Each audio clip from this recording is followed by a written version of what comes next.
is evidence that William Ruto's administration does not appreciate that the people of Kenya are sovereign. His administration has therefore lost legitimacy to continue being in power. It is not normal, not acceptable, and totally indefensible for enforced disappearance to rise by 450% in 1 year. We refuse to be a country where parents have their children kidnapped in broad daylight, tortured and killed by the state-sponsored terror.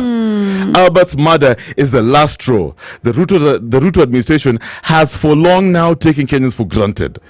It is abundantly clear that this regime will not and cannot govern. We now demand the regime shut down, make way for a reset to the rule of law and accountability, a restoration to the values respecting human life, and a rebuilding of our nation's institutions that now point towards state failure. It's not going to be business as usual.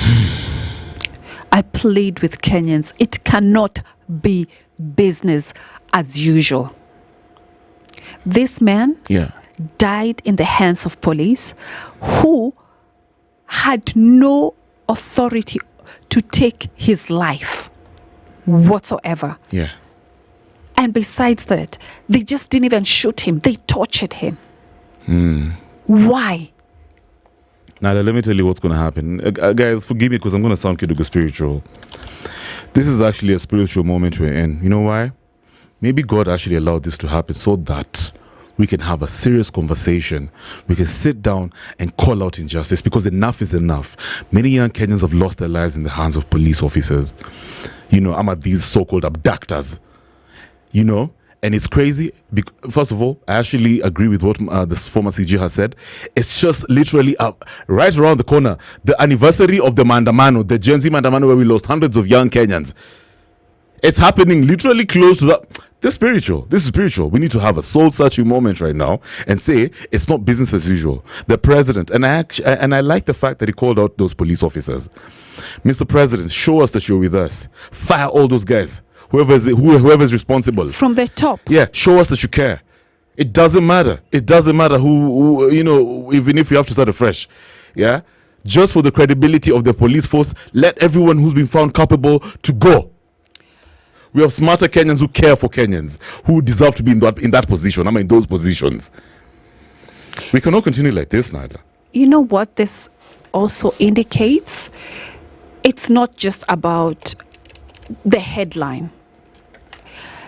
It is a mirror reflecting the cracks in our the injustice in this nation. Yeah, I agree. And it's about time. It's about time. Everybody stopped and reflected, and we need to say it, because tomorrow it could be your son, it could be your brother, it could be you. So don't look at it as if it's far-fetched. No, it isn't. It is your problem as a Kenyan. Today we're not going to rest until we find out what is going to happen tomorrow. Exactly. In regards to this injustice. Correct. Yeah.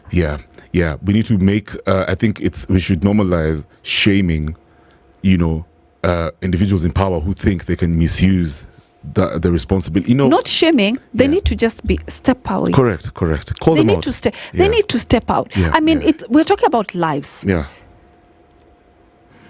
And again, like I said, it's just a mirror. Yeah. Reflecting the cracks in our injustice. Yeah. And that is why we cannot continue, because their blood, these kids who've died, their blood is crying for justice. Yeah. Let's come back and talk about some other form of injustice. Today we're going deep, guys. There's a MCA called Albert Ojwang. It was a courting case. Mm-hmm. And it's quite interesting. I'm curious to see what you're going to say about this. Africa must wake up. Mm-hmm. This is a moment in time. We need to call out injustice, by the way. It's an amazing song by Nas, Damian Marley, and Kanan. 4:35. 20 guys. Good evening, guys. Spice and everything nice. All right. Spice up your life.